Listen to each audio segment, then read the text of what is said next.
Magandang araw mga ka-asenso. Ngayon po ay maulan na umaga. Ibahagi ko lang po sa inyo kung ano po yung aming ginagawa sa aming mga native chicken or free range chicken. Ngayon po ay maulan.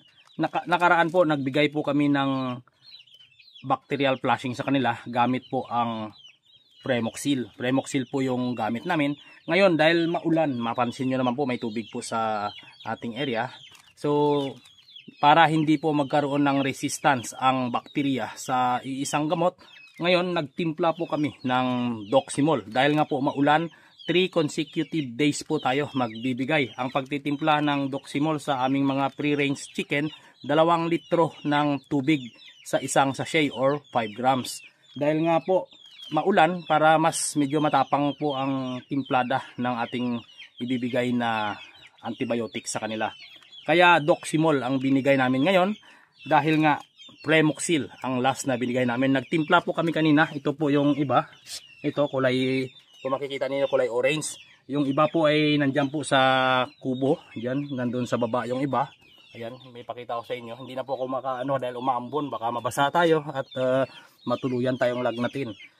Ang purpose po ng pagbibigay, kahit na yung iba na medyo kaunting may sipon, ito yung iba naman wala, talagang malulusog sila. Para hindi lang po matuluyan dahil pag pinabayaan natin sila, possible na magkakaroon ito ng coryza virus. Yun po yung pamamaga ng kanilang mata, mahirap na po ito gamutin. Talagang gagastos po tayo ng mga antibiotic sa loob po ng 7 araw. At saka mas matapang pa po ang pagtimpla doon. Sa mga may katanungan, maaari po kayong mag-message dyan sa Usapang Agrinegosyo sa Facebook po na ito para ma-assist ko din po kayo kung may iba pa po kayong katanungan.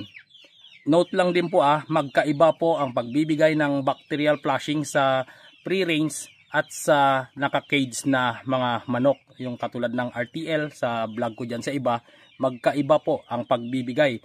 Baka magtataka po yung iba na mga nakausap ko na bakit iba yung sinasabi ko sa layer chicken, iba din sa free range dahil magkaiba po ang pagbibigay. Dahil ang free range po kung saan saan sila na pupunta o saan saan sila nakakarating, mas maraming araw dapat na tayo ay nagbibigay ng bacterial flushing sa kanila. Ayan lang po, preventive lang sa amin kapag umuulan.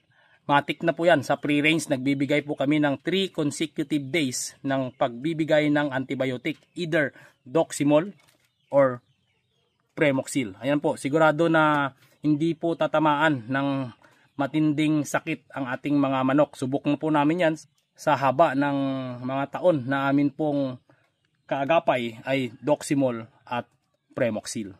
Maraming salamat po. Kung hindi po malinaw ang pagbablog ko na ito, gagawa pa rin po ako ng hiwalay na video. I-explain ko po doon ng step by step. Ito po, mabilisan lang po ito para mabahagi ko lang din po sa mga nagtatanong ngayon dahil ano daw gagawin nila sa kanilang mga alagang manok dahil nga po umuulan. So ito lang po muna at gagawa pa po tayo ulit ng mga video sa mga darating na araw dahil medyo busy din tayo ngayon dahil nga alam naman natin darating na eleksyon. Marami-rami po tayong mga pinupuntahan na lugar. Hindi naman po ako tatakbo pero lalakad lang. Hindi, joke lang po. Ay sinusuportahan kasi tayo na kamag-anak din. So hindi natin mapabayaan. Ayan lang po sa mga nagtatanong. Minsan hindi natin ma-replyan kaagad. Message lang po kayo ulit para mapansin ko po ang inyong message. Maaari din po kayong tumawag dyan sa Facebook page. Sa Messenger. May call po yan. Ayan, maraming salamat po.